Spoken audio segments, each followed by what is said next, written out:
जी, hello दोस्तों, मैं हूँ कमर शीमा और दोस्तों पाकिस्तान में तो बड़े जो है वो खुशियाँ भी मनाई जा रही हैं और लड्डू भी फूट रहे हैं और परेशानी भी है और वो इस चीज़ की है कि अमेरिकी secretary of state Antony Blinken ने फॉरेन मिनिस्टर बिलावल भुट्टो को कॉल की है और इस कॉल को मीडिया में भी ज़ाहिर बात है इसको डिस्कस हो रहा है। ऑपोज़िशन जो इमरान खान साहब की शक्ल में इस वक़्त मौजूद है, वो ये भी नहीं कह रही कि ये कॉल क्यों आई है, लेकिन एंटी अमेरिकन बयानियाँ भी जो है वो नैरेटिव भी पाकिस्तान में वो बड़ा प्रमोट कर रहे हैं।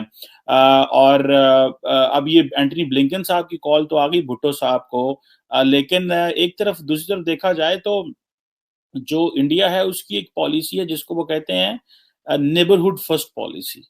लेकिन जो Indian ministry of external affairs के हेड हैं इस वक्त डॉक्टर जयशंकर, उनकी कोई कॉल नहीं आई बिलावल भुट्टो जरदारी को।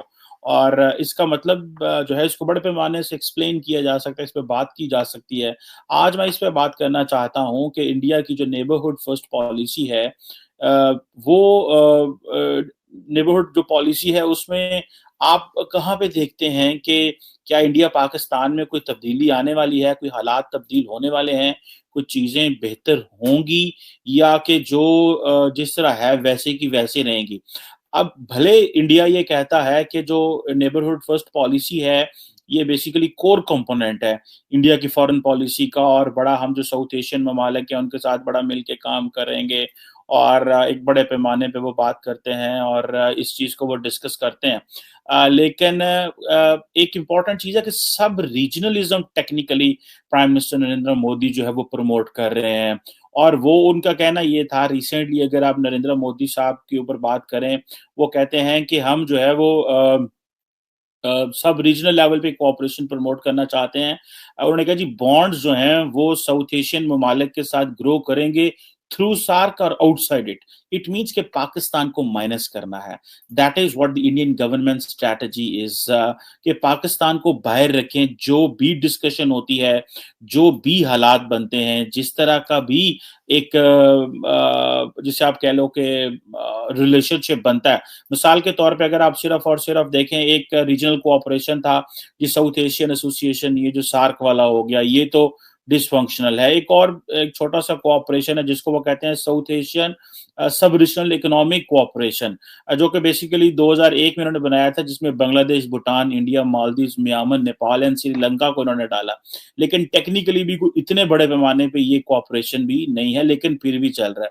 फिर भी इसमें जो है वो बांग्लादेश, भूटान, इंडिया एंड नेपाल जो है कि इनिशिएटिव था। इसको अगेन कहा जाता है कि ये सब रीजनल आर्किटेक्चर है, सब रीजनल इंस्टीट्यूशनल आर्किटेक्चर है, जिसका बेसिकली जिसका मकसद ये था कि वो चीज़ों को इंडिया जो है वो, मैंने इसके ऊपर आपको पता है काफ़ी ज़्यादा बात की है कि इंडिया माइनस पाकिस्तान पूरे खित्ते के ऊपर अपना एक इकोनॉमिक फुटप्रिंट रखना चाहता है, अपना एक स्ट्रेटेजिक इन्फ्लुएंस रखना चाहता है, अपनी एक जिसे कहते हैं अपनी सॉफ्ट पावर के जरिए, एंड देन जो ग्लोबल एक्सेप्टेंस इंडिया को मिल रही है, वो बेसिकली उसको भी कैश इन कर रहा है for for broadening, for enhancing its influence in the region, उसको भी कर रहा है। फिर इस तरह एक और है जिसको हम बिम्स्टैक कहते हैं, जिसमें bay of Bengal initiative for the multi sector technical and economic cooperation के नाम से जो है जाना जाता है। ये भी basically 7 south Asian and south east Asian Nations हैं। अब इनकी भी आबादी जो है वो 1.73 बिलियन के करीब है, लेकिन मेजॉरिटी सारी बात है इसमें वो इंडियन ही है।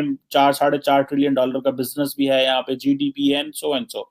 अब ये है इंडिया की पॉलिसी और उनको पता है कि हमें क्या करना है, कि हमें पाकिस्तान को माइनस करना है। अब इसके साथ ही ये जो सब रीजनल इंस्टीट्यूशनल आर्किटेक्चर इंडिया ने बनाए, इसके साथ ही उन्होंने एक पॉलिसी रखी जी, लुक ईस्ट पॉलिसी।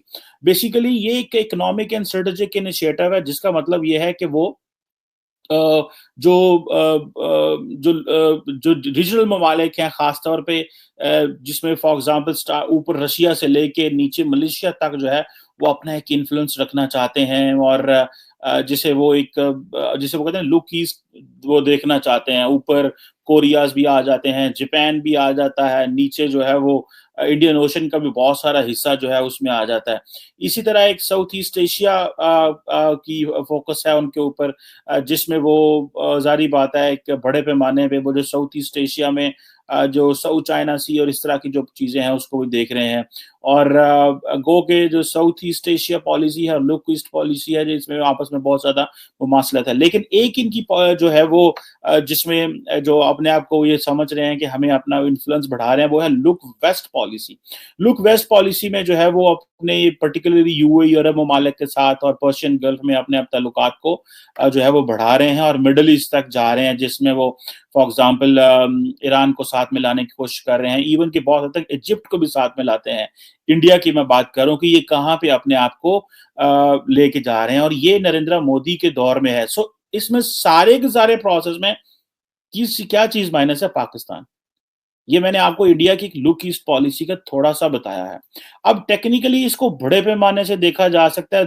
देखिए, इंडिया की नेबरहुड पॉलिसी जो है वो टेक्निकली उसको जो है वो लग जाता है, ब्लॉकेड लग जाता है। एक तरफ तो पाकिस्तान है और ऊपर चाइना है। अदर देन दैट इंडिया को पता है कि हमें अपने जो बाकी रीजनल ममालिक है उनके साथ काम करना है। जो जिसको आप कहते हैं कि जो चाइना है, चाइना के साथ तो वैसे एक स्ट्रेटेजिक राइवलरी में इंडिया आ गया है। अब चाइना के साथ राइवलरी करेगा तो सारी वेस्ट से कोऑपरेशन मिलेगा, मिलिट्री का राइज होगा, और जो सेंस ऑफ नेशनलिज्म जो नरेंद्र मोदी ने इंडिया अवाम के अंदर फूंकी है उसको भी तो जिंदा रखना है।